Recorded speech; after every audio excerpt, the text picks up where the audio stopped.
Assalamualaikum warahmatullahi wabarakatuh. Excellency to the juries and the honorable to all the audiences. First of all, let's pray and thanks to Allah subhanahu wa ta'ala who has given us his mercies and blessing so we can meet and gather in this great and nice moment. Secondly, my peace and salutation to just be with our Prophet Muhammad sallallahu alaihi wasallam, who has guided us from the darkness to the brightness, from the stupidity to the cleverest era, namely Islamic religion that we love.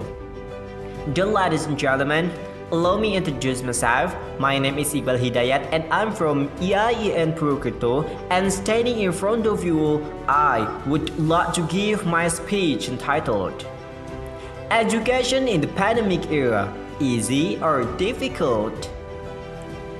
Education is the most important basis for facing the era of Society 5.0, which is formidable challenge if human resources aren't well prepared and mature for the golden generation as the successor of the nation's progress. Education are the keys to success in producing quality and golden generation at the age of 100 years of Indonesian independence. Realizing this expectation, every element of the educator must have the ability to design learning to be meaningful and useful. As the pandemic spreads caused by the coronavirus in various worlds, all sectors in various countries have decided to modify old habits, working limit, and stop the spread of the coronavirus. WHO instructions the activities that could potentially cause a crowd to be stopped.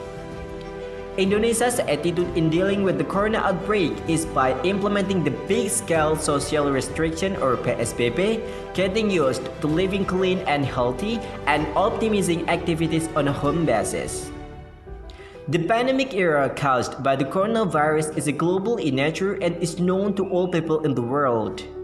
There is not proper treatment. As many as thousands of people are exposed every day, and it's not uncommon for hundreds of them to die from this virus.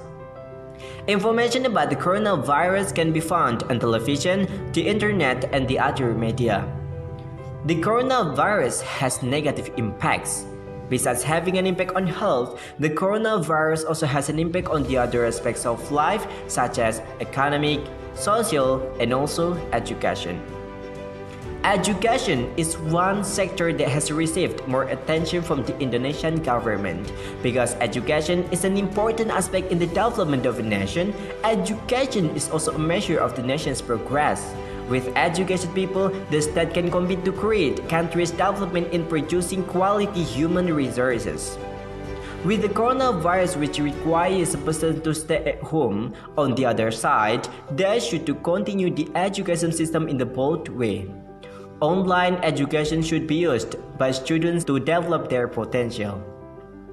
But the ladies and gentlemen, from the article in Suara.com revealed that the National Commission for Child Protection or KPAI encountered at least 3 obstacles during the online learning process. These obstacles are, first, psychological condition. KPAI sees the psychological unpreparedness of students in doing online learning continuously. Second, the role of parents and students. Changing the role of parents who are required to be able to become tutors in children's learning at home has quite a lot of confusion for parents. Moreover, not all people come from educated circles. Third, gaps in supporting facilities.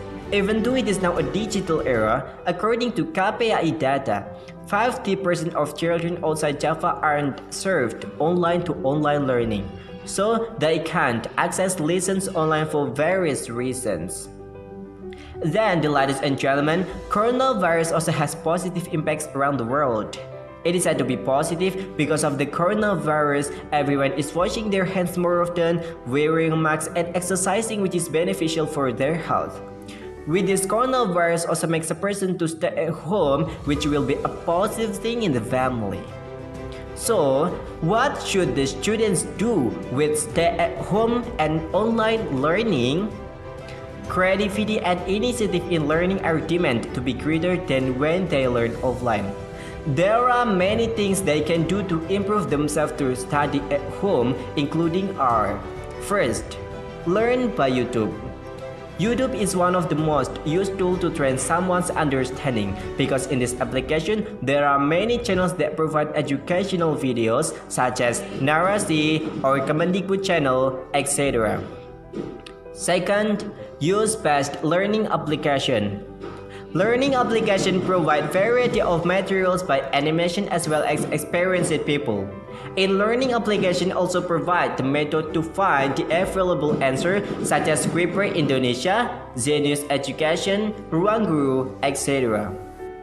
Dear ladies and gentlemen, many factors hampers this learning system such as low mastery of technology, limited facilities and infrastructure, inadequate internet network support, and too expensive data package cost. However, it's not barrier for us to study at home because knowledge can be obtained from anywhere. Mario Teguh said, people who stop learning will become the owners of the past. Those who continue to learn will become the owners of the future. So dear ladies and gentlemen, don't forget to wash your hands, wear masks and social distancing. Love yourself and your family. That's all my speech. Thank you very much for your kind attention, and the last I say, Assalamualaikum warahmatullahi wabarakatuh.